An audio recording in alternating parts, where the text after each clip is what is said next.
She had seen dead people her whole life. It started when she was 7. Her nanny was making tea in the kitchen, humming an old song. Then Princess Mira saw her, the same nanny, standing behind her own shoulder, watching herself work, watching herself from outside her own body. Mira ran and never told anyone. By 15, she stopped being afraid.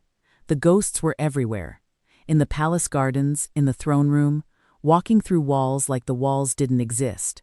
Some were angry, some were sad.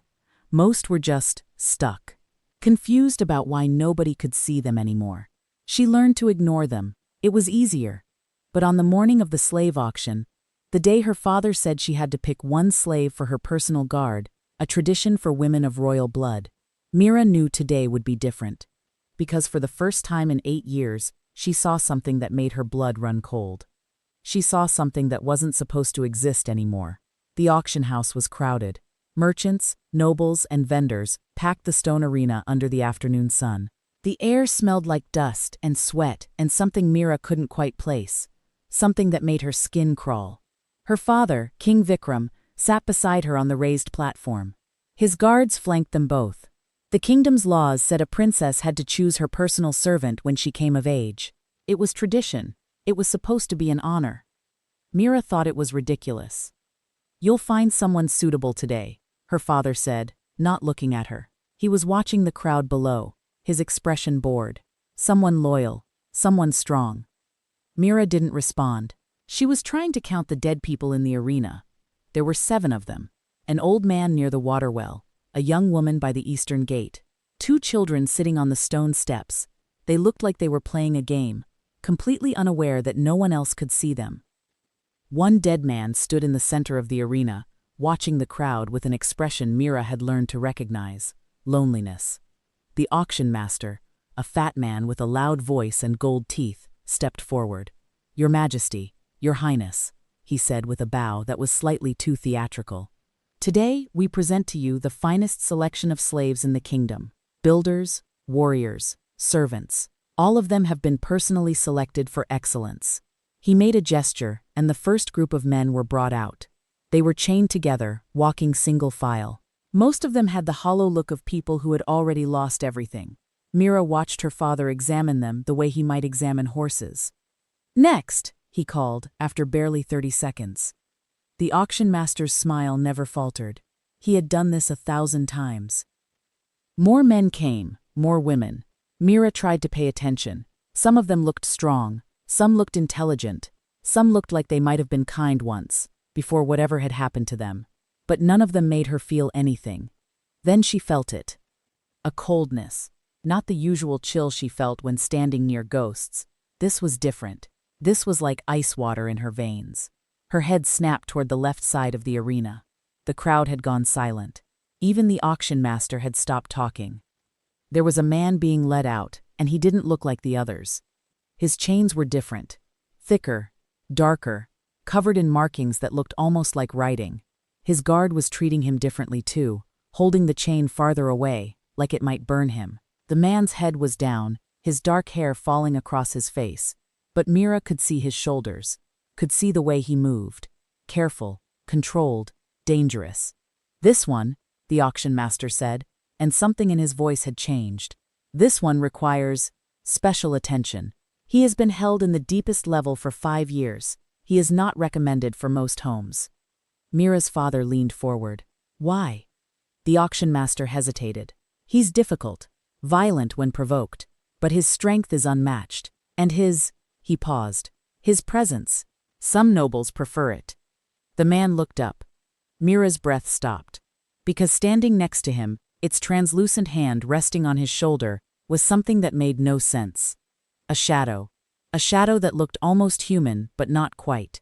It had 7 eyes. No, that wasn't right. It had eyes that existed in places eyes shouldn't. And it was smiling at her. Directly at her. It was the first time a ghost had looked at Mira like it could actually see her back. "Princess Mira," her father said, "you may now choose." The entire arena was watching her. Hundreds of eyes. And Mira realized what she had to do. What she was the only one who could do. "That one," she said, pointing directly at the dark-haired man. "I choose him." The silence broke. people started whispering immediately. The auction master's face had gone white. "Your Highness, I must advise."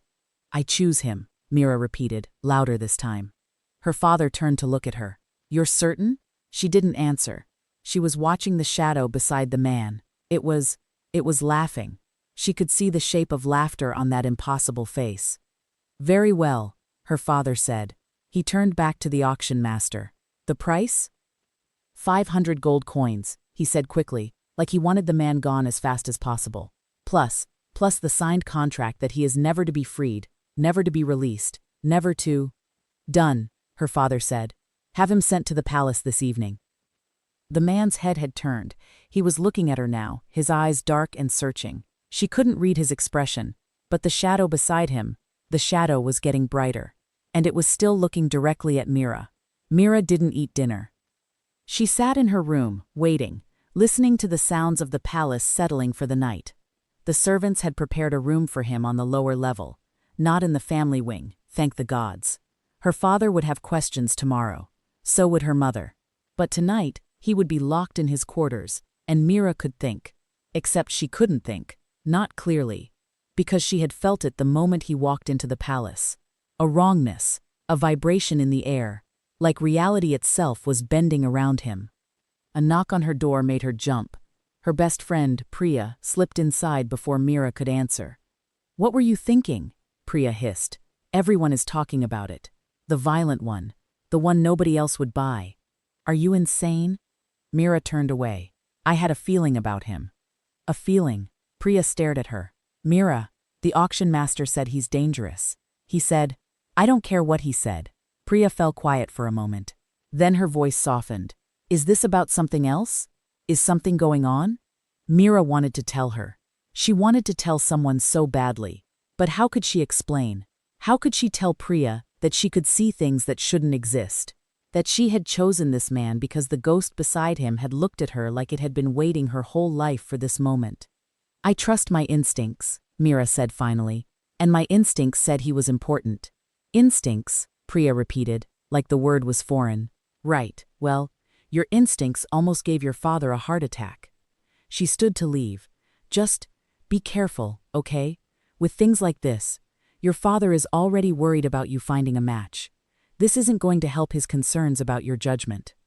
After Priya left, Mira sat in darkness. She needed to see him. She needed to understand what that thing beside him was, what it wanted, why it had been waiting for her.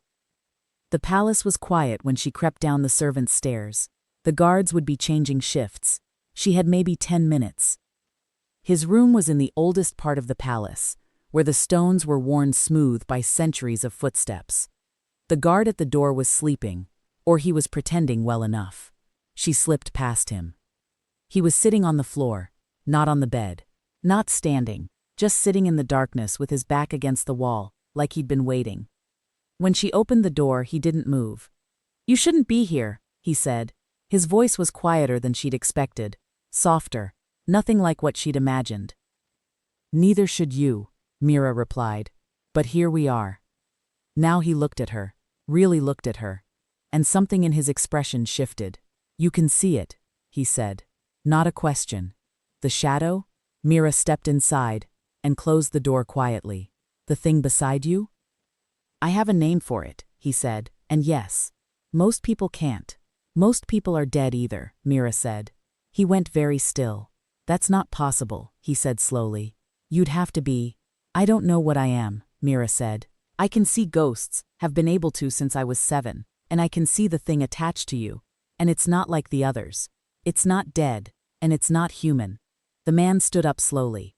In the moonlight from the window, she could see his face clearly for the first time. He was young, maybe 25, maybe 30. He had a scar across his left cheekbone that looked like it had been made by claws, or fangs. "My name is Arjun," he said, "and the thing you're seeing, I bound it to myself 5 years ago, to survive the auction house. If I'd arrived without it, I would have been dead within a month. It keeps me strong. It keeps me alive. But the cost—" He trailed off. "The cost is what?" Mira asked. "The cost is that I'm not entirely human anymore," he said quietly, "and I'm certainly not free." The shadow moved closer to him then, and Mira could see its shape more clearly. It wasn't just attached to him, it was becoming part of him. Every day, she could tell, it wound tighter and tighter into his bones. "How long do you have?" Mira asked. Arjun smiled, and it was the saddest smile she had ever seen. "A year, maybe less. The binding is consuming me. The entity gets stronger, and I get weaker. The auction master knew it. He was trying to sell me before the end came." "The end?" "When there's nothing left of me to consume," Arjun said. "When I become nothing but a vessel for it." Mira felt something crack inside her chest. Why would you do that? Why would you choose that? "Because the alternative was dying 5 years ago in a cell," Arjun said simply. "And I wasn't ready to die." A sound outside made them both freeze. Footsteps. Guards changing. Arjun moved toward the door, positioning himself between Mira and the guard outside. "You should go," he whispered, "before someone sees you." But Mira didn't move. "There has to be another way to break the binding, another way to—" "There isn't," Arjun said. His voice was final. "I made peace with it a long time ago." But he was lying. She could see it in his eyes. He hadn't made peace with anything. He was drowning.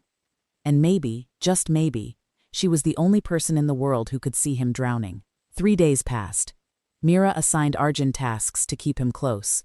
A guard here, a protection detail there. Nothing suspicious. After all, she wanted to learn to trust her new servant. The palace servants gossiped, but her father seemed satisfied. She had chosen. The choice had been made. He didn't ask questions. But in those 3 days, Mira learned everything about him. How he had lived in a village near the mountains. How he had been a blacksmith's son. How he had been betrayed by someone he loved and sold into the auction house as punishment. "What did you do?" Mira asked one night as they walked the palace gardens. "Nothing," Arjun said. "That was the point. She wanted me gone, so she destroyed me. No crime needed." "And you found the entity in the cell?" "It found me," Arjun corrected. "I was dying, 3 days without water, infection in my leg from the shackles. I was ready to stop fighting, and then I felt it reaching for me. It wanted a home. I wanted to live. We made a deal." Mira stopped walking. They were in the oldest part of the gardens now, where the stone archways were so ancient they predated the kingdom itself. "What if I could help you?" she said. "What if there was another way?" Arjun laughed, a harsh, broken sound. "You can't help me, Mira. No one can. I've had 5 years to research. The entity is a—" He paused, searching for the right word. "It's a fragment, a piece of something much larger. The larger thing was bound and sealed centuries ago. The fragments scattered. To break a binding, you'd need—" "Need what?" "Blood magic," Arjun said quietly. "Dark magic. The kind that requires sacrifice. Someone would have to give something irreplaceable, a life, years, a piece of their soul." Mira's heart was racing. And what if someone wanted to? "Don't," Arjun said immediately. His voice turned sharp, urgent. "Don't even think about it. I won't let you." A scream cut through the night. It came from the palace. A servant's scream. Then another. Arjun and Mira ran toward the sound, and when they reached the main courtyard, Mira's world tilted. A woman was standing in the center of the courtyard. She was translucent. She was glowing. And she was screaming. It was the ghost from the auction house. The young woman Mira had seen by the eastern gate. "She can see me," the ghost was screaming. "The girl, she can see me. She's like us. She's like us, but she's alive, and she shouldn't be." And the ghost dissolved into nothing. But the damage was done. The palace guards were confused. The servants were pointing at where the ghost had been. They were looking at Mira with new eyes, eyes full of suspicion. Her father appeared in the doorway of the palace, his face dark with fury and confusion. "What happened here?" he demanded. No one answered, because no one else had seen the ghost. To them, Mira had just been standing in the empty courtyard, and servants had started screaming for no reason. It looked like she had been doing something, like she had caused something. "Mira," her father said, his voice cold and clinical, "come inside." That night, the questions started. Had she been practicing magic? Had she made a deal with something? Was she cursed? Blessed? Something other than human? Mira denied everything. But the seed of doubt had been planted. And worse, She knew the truth now. Arjun had been right. She wasn't entirely human. She had never been. The ability to see ghosts, to see supernatural creatures, to perceive the world in a way no one else could. It meant something. It meant she was connected to magic in a way she'd never understood. It meant she could do the dark magic required to free Arjun. It meant she had always been meant for this moment. Don't do it. Arjun found her in the library, deep in the oldest books her father kept locked away. Books about binding magic, contract magic, the kind of magic that required sacrifice. I have to, Mira said. She didn't look up from the pages. I can see now. I can see it clearly. Every word, every symbol, every thread of power. The binding on you it's beautiful and horrible, and so complicated that 5 years wasn't enough time to understand it. But I can see it. I can trace it. You can see it, and that means you can break it, Arjun said. It wasn't a question. Yes. At what cost? Mira finally looked at him. I don't know yet, but I know that I can do it, and I know that every day you don't do it, you're dying. The entity is consuming you faster now. Since that ghost appeared, since your nature is partially exposed, it's feeding harder. Arjun grabbed the book from her hands and threw it across the library. I won't let you, he said. I won't let you give up anything for me. I'm a slave, Mira. My life has an expiration date. That's the way the world works.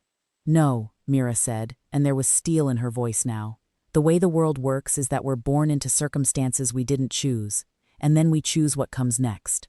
You chose to live. You chose to bind yourself to something dark to survive. That was your choice, and this is mine. I choose to free you. You don't even know me. I know you, Mira interrupted. I know you better in 3 days than I've known most people in my entire life. I know you're kind when you think no one's watching. I know you have nightmares about the cells. I know you're afraid of becoming something that isn't you anymore. And I know that you're the only person in this palace that I want to be near. Arjun's expression shifted. His anger faded, replaced by something raw and vulnerable. Mira, he whispered. I'm going to do the ritual tomorrow night, she said. At the stone archways in the garden, where the magic is oldest and strongest, and I'm going to break the binding. And you're going to be free. And you? Arjun asked. What will you be? Mira didn't answer, because she didn't know. The ritual required sacrifice, but she didn't know what the price would be until it was asked of her. The next night came too fast. Mira had prepared everything. The words of power written in ink made from midnight rain, the symbols drawn on the stones with a mixture of herbs and ashes, the candles lit at each corner. Arjun stood in the center, and Mira stood opposite him, the entity pacing between them, like a caged animal made of shadow and hunger. She began to speak. The words were not words she had ever learned. They came from somewhere deep inside her, somewhere ancient and knowing. Her voice changed, became deeper, more resonant, full of power that she didn't know she possessed. The binding began to glow. Threads of dark magic became visible, writhing like snakes, fighting against the power she was channeling. Arjun screamed. It was a sound of agony, of transformation, of something being torn away from his very core. The entity fought back, lashing out at Mira with claws made of shadow. She kept speaking. The pain was indescribable. It felt like the binding was trying to claim her instead, to drag her into the darkness with it. It felt like her soul was being unwoven, thread by thread. But she kept speaking. And then, it was over. The entity dissolved with a final, furious shriek, and Arjun collapsed. Mira ran to him. His eyes were open. He was breathing. He was human, he gasped. I can feel it. I'm human again. Mira started laughing, tears streaming down her face. She had done it. She had actually done it. Then she felt the price. It didn't come as pain. It came as knowledge, and sudden and complete understanding of what she had given up. She could no longer see the ghosts. The world was silent in a way she'd never experienced before. All the colors she had seen around the dead, all the whispers and movements and presences that had populated her life since childhood, gone, stripped away. She was blind in a way that blindness couldn't explain. Arjun pulled her close. What happened? What did it cost? Mira couldn't answer immediately. She was grieving something she had never realized she was grieving until it was gone. My gift, she finally said. I gave it everything I had. All the power, all the sight, all the magic. I gave it all to you." Arjun's arms tightened around her. "Then I'll spend the rest of my life making sure that was worth it." Mira looked up at him, and in that moment, she realized something. She had never needed to see ghosts to see what was important. She had always been able to see him. 3 months later, Mira sat in the palace gardens, and she could see nothing but the ordinary world. The servants walked past her without knowing what she had sacrificed. Her father had forgotten the questions he'd asked. Her mother had accepted Arjun as her personal guard without suspicion. To the world, nothing had changed. But everything had changed.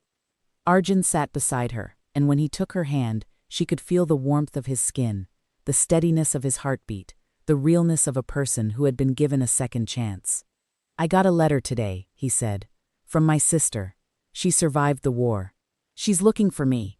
I told her I'd found somewhere I wanted to stay." "Where?" Mira asked, though she already knew the answer. "Wherever you are," Arjun said simply. Mira smiled. It was not the same as smiling at the memory of ghosts. It was better. Because this was real. This was a choice, not a curse. A connection made not by magic, but by something far more powerful. By love.